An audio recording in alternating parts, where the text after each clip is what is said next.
Muy queridos hermanos y hermanas, General Miguel Ángel Juárez, y con él todos ustedes, mis hermanos y hermanas del Ejército que han querido venir a celebrar aquí la solemnidad de la Inmaculada. Hay palabras que se repiten en este dogma y en las lecturas que hemos escuchado. Ella ha sido preservada, el Señor la preparó, Dios ha previsto, Dios nos ha predestinado, es decir, destinado antemano. Quisiéramos comprender esto de la eternidad de Dios, que en realidad es su fidelidad también, y solo podemos hacer garabatos pensando que Dios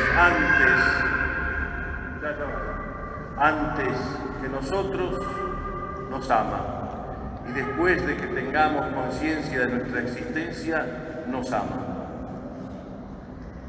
Antes de la creación del mundo, dice San Pablo. Lo dice escribiendo a los Efesios, una comunidad muy amada por él, pero donde sufrió mucho. En el gran anfiteatro griego fue linchado. Si no hubiera intervenido la autoridad del momento, hubiera muerto. Pero quedó en él un gran amor a esta comunidad. Nadie podría imaginar, y ahora entendemos lo que es la providencia, que 4 siglos después, en ese lugar se reuniría un concilio ecuménico y declararía que María es Madre de Dios. El primer gran dogma mariano, en el concilio de Éfeso. Sí, pocas personas como Pablo han comprendido que la vida es una batalla, que la vida es una lucha, que la vida es un combate, que la vida es una carrera. Podemos leer bajo esas 3 palabras todas las cartas paulinas y descubrir realmente que a nosotros nos sucede lo mismo. Ya en el libro de Job, que es todo un libro sobre el sufrimiento humano, este hombre reconocía: la vida es una milicia, es un combate. En nuestra historia nacional, y no solo, está íntimamente unida la presencia de María en nuestra historia, y esto viene de antes porque, por ejemplo, luego del combate o batalla de Lepanto en octubre de 1571, que el Papa atribuyó a María auxilio de los cristianos, y más tarde un sucesor de Pío V lo declaró como fiesta Nuestra Señora del Rosario, que celebramos el 7 de octubre, le atribuyó este triunfo a la Virgen. Pero en nuestra historia nacional, lo saben, pero no voy a dedicar mucho tiempo, el 12 de agosto de 1806, Liniers y las fuerzas de la ciudad de Buenos Aires, Álzaga, etcétera, intendente o alcalde, le ofrendaron a la Virgen las banderas capturadas al ejército invasor. Esto se repitió el 5 de julio del año siguiente, de 1807, la reconquista y la defensa de Buenos Aires. Y ahí está, en Buenos Aires, en el convento Santo Domingo, las banderas. Y luego algunas también ofrecidas por el general Belgrano de la campaña del norte. Era el modo de hacer partícipe a la Virgen, a la que habían declarado protectora de la ciudad, de la campaña, etcétera, de este triunfo. Y también, por supuesto, esto ya es más cerca a la historia del ejército argentino, la batalla de Tucumán, 24 y 25 de septiembre de 1812, una batalla campal, la primera batalla, según dicen los que saben, gaucha, por la cantidad de efectivos que se sumaron a último tiempo. Bueno, Belgrano se la adjudicó a Nuestra Señora de Merced, cuya fiesta es el 24 de septiembre. Tal es así que el 27 de octubre siguiente ofreció su bastón de mando a la Virgen, nombrándola generala del ejército. No solo porque después San Martín, aconsejado por Belgrano, nombró a Nuestra Señora del Carmen patrona y generala del ejército de los Andes y repitió ese gesto entregándole su bastón de mando un 5 de enero de 1817, ya para partir a la campaña libertadora de Chile. Son muchas las circunstancias que nos hacen mirar al cielo. Aquí en nuestra diócesis también, las banderas capturadas al imperio brasileño en 1827, allá en Carmen de Patagones, hoy están adornando a la Virgen de Nuestra Señora del Carmen, una imagen mucho más antigua que esa batalla. En fin, miramos al cielo cuando las cosas no son aparentemente adversas. Son muchas las circunstancias que nos hacen mirar al cielo. En nuestra debilidad damos un paso y adjudicamos y celebramos nuestros triunfos a Nuestra Señora, auxilio de los cristianos, a la que no dudamos en llamarla Reina de la Paz, y tantas otras advocaciones, Cité Merced, Cité el Carmen, Cité Nuestra Señora del Rosario, de la Reconquista y Defensa de Buenos Aires, así la llama, son signos de la piedad. Pero poco a poco el cristiano se da cuenta que no puede circunscribir su devoción y piedad a la Virgen a batallas ganadas, como si perder determinadas batallas de la vida, no me refiero solo a las armadas, significara que la Virgen deja de servir. Es así cuando tomamos lo religioso muy con minúscula como un talismán que metemos en nuestro bolsillo y sacamos cuando las cosas están bien y cuando están mal las escondemos. Porque al mirar más profundamente el misterio de la Virgen que hoy celebramos, de un modo personal y comunitario, nos damos cuenta que ante toda dificultad miramos al cielo, pero ante todo bien, a todo lo bueno que nos pasa, también miramos al cielo para una acción de gracias. Y cuando pasa algo malo, algo que nos entristece, y estamos viviendo momentos de tristeza, también recurrimos a ella, a quien llamamos consuelo cristiano. Ella es nuestro consuelo. Pero no lo hacemos para abandonar la lucha cotidiana, ni menos por utilizarla como un talismán, repito. Porque si así fuera, o si así fuere, usaríamos a la Virgen para controlar lo sagrado. Controlando lo sagrado, controlamos la acción de la Virgen según nuestro capricho, y controlando la acción de la Virgen según nuestro capricho, pretendemos controlar a Dios. Esas tentaciones ya las tuvo Jesús. Piedras por pan, tirate y hace un show, metete la gente en el bolsillo del templo, y si vos te postrás y me adorás, yo te daré todo el poder. Tener, poseer, poder. Son las grandes tentaciones, porque Dios se transforma en nuestras manos en un juguete y nos olvidamos que Él es el Señor y dador de vida. Sí, podemos usarlo a nuestro capricho y podemos abandonarlo si no nos responde. Fíjense que ya en la Biblia es claro, en el Antiguo Testamento, que es la idolatría la que precede a la apostasía y no al revés.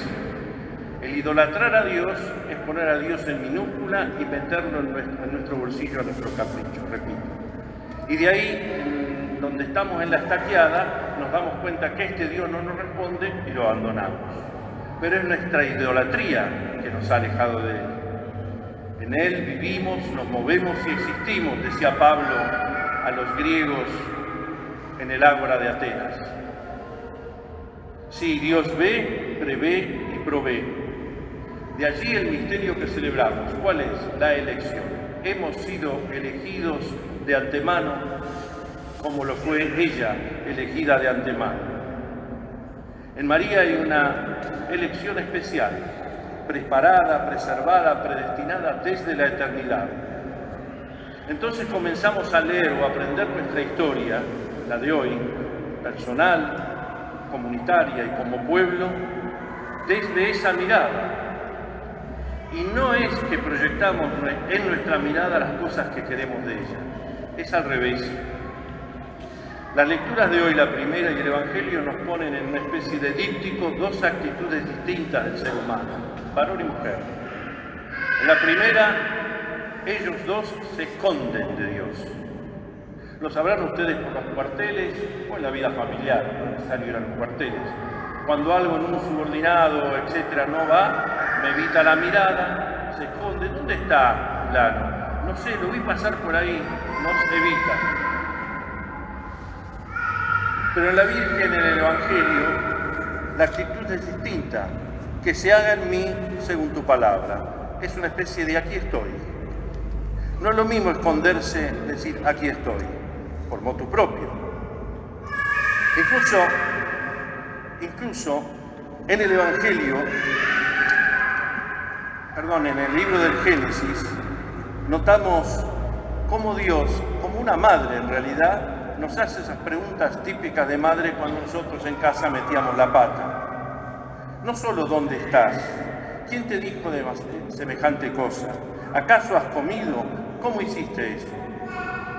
Es el reproche de alguien que nos quiere y nos hace ver la realidad que hemos hecho, que hemos cometido.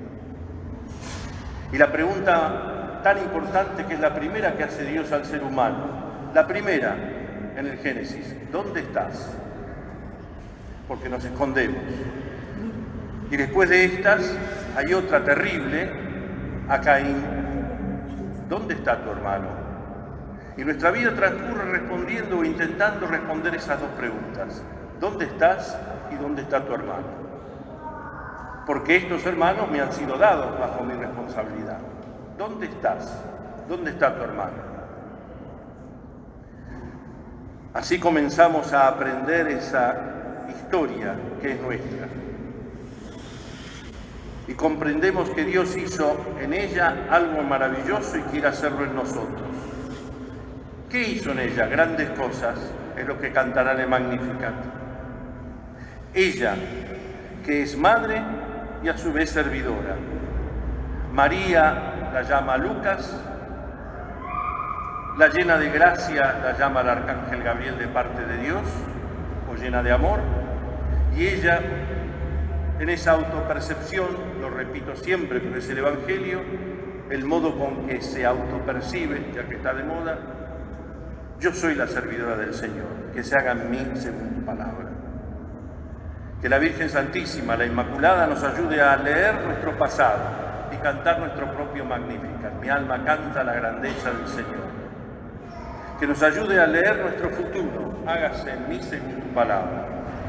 Que nos ayude a discernir en nuestro presente, como lo hizo en Caná de Galilea: hagan lo que Él les diga. No podemos seguir escondiéndonos, individualmente y como patria. Vivimos escondiéndonos. Ustedes mirán, ¿y a quién está acusando? A nadie. Pero me doy cuenta y lo percibo, que cuando uno se esconde y cuando nos escondemos, lo primero que hacemos es buscar un culpable, que siempre es el otro o la otra. ¿Quién baja la guardia y dice, me equivoqué, perdón? Y cuando Dios nos diga dónde estás, quién te dijo eso, acaso hiciste tal cosa, cómo lo hiciste, por qué, o dónde está tu hermano, bajemos la guardia, qué curioso.